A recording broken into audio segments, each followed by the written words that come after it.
What do you want to say? Okay. Yeah, so my story is a lot like many other people out there. I mean, I was raised in the church. I was raised with great parents, and I had the faith. And then I guess I could say things happened. I mean, I got a different group of friends who didn't practice the faith, and I just slowly took steps away from the faith. And then I also chose things in life, and I made choices that ended up really making me feel ashamed and having a lot of regret. And I questioned if God would forgive me or not. And that really led me far away from the church. I didn't think that I had a place there anymore, which is wrong, but that's just how I felt. I just thought because of my sins and because of the mistakes that I had made when I was younger, that it was just all gone for me. And that obviously wasn't true, but it led me on a path where I began to seek what was available in the world, what was going on there. And I believed what the world was selling. I believed that I was, like, my value and my worth was, I'm sorry. I'm so sorry. He's going everywhere. So this is Victory. If you didn't know, this crazy little creature right here.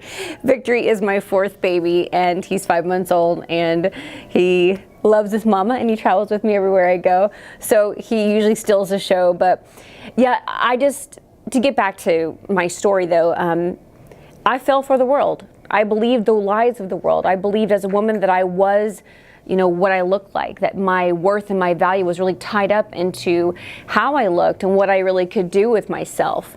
And so that led me really far away from faith and God and prayer and the church. I ended up being on America's Next Top Model. I was on cycle 3 of that show. And then I got to the point where I was actually in the middle of a fashion photo shoot in New York City, and God touched my heart profoundly to where I got up and I left, and I ended up walking out. And to make a long story short, I ended up walking out of that photo shoot and walking really back into the church, and coming back to Christ and just coming back to Jesus and allowing Him to make me new. It was a slow process, but I knew that Jesus was true, and that He wasn't a liar, and that He won't abandon me even if I abandon myself, even if I abandon hope, that God still won't abandon me though. And so I came back into the faith. I reconciled myself with the Lord and slowly made progress. And it got to the point years later, about 3 years after my reversion back to the Catholic Church, where I was asked by some friends to share my story. And it was just organic, and it was in my hometown, and I did. And then a few more people asked me, and then 10 years later, here I am in Canada, sharing my story with these amazing women. Many of us on social media still filter our lives. We only post the best things. We put a filter on us so we even look better, and it's not real. And so the industry, especially the beauty and fashion industries, what we see on TV or what we even see on social media, it's not real. There are real people, real girls, real guys out there who are, behind those great photos that look picture perfect, and they're not picture perfect.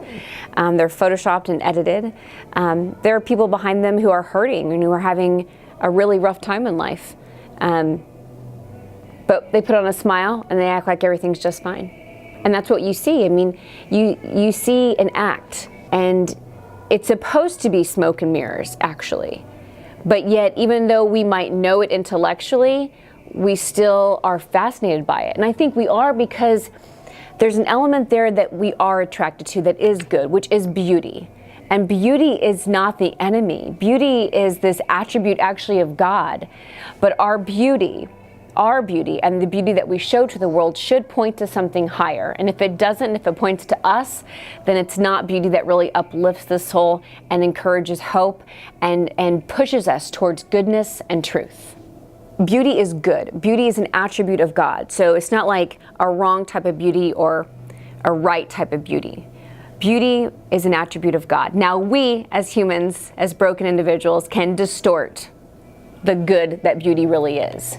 And so beauty that points to, especially in terms of just the superficial, and to women, when beauty looks at us as a collection of body parts rather than a whole being, whole person worthy of dignity and respect and love and compassion, that's the wrong way to do beauty. And so beauty should always be wholeness and holiness. It should be wrapped up in this complete wholeness about a person or a thing. And so there should be that congruency within it. And ultimately, if we dare to call ourselves Christian, we know that beauty has to be wrapped up in holiness too. All beauty should, within ourselves and within others or in artwork, it should point to the Creator. It should point to the author of beauty, of God Himself. And when we do that, we know that we're doing beauty right. Yeah, there is a really big problem. I mean, we have right now around 25% of young American women. A study was done in America. 25% of them would rather win America's Next Top Model than the Nobel Peace Prize. And 23% of young American women would rather lose the ability to read than lose their figures. And I think it's a telling sign. It's a sign of our times that we would rather, at least some of us would rather look good than do good.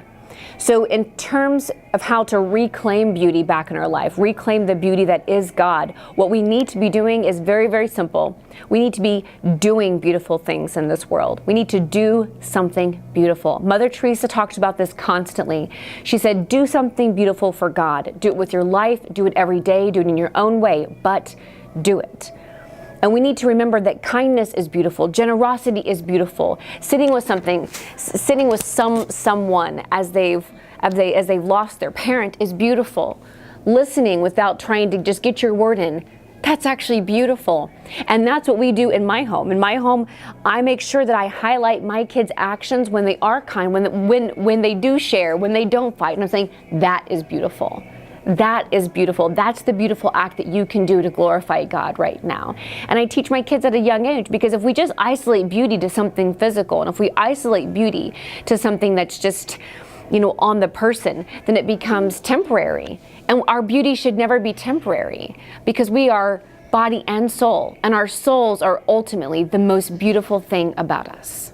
I have a lot of messages to young women in that arena who are struggling with feeling like they're not good enough, just not enough. I mean, you can fill in the blank, not pretty enough, not good enough, not strong enough, not adventurous enough, whatever it might be. One, those are the lies from the enemy. And the enemy is a liar and a thief and a destroyer.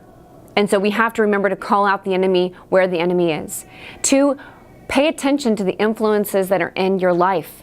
If you're following people on social media that are not really breathing life into your life, if they incite jealousy or confusion about yourself or make you feel like you're not enough, unfollow them. Take control of the influences in your life. We are all big boys and girls, and we need to start acting like it. And two, have faith in Christ.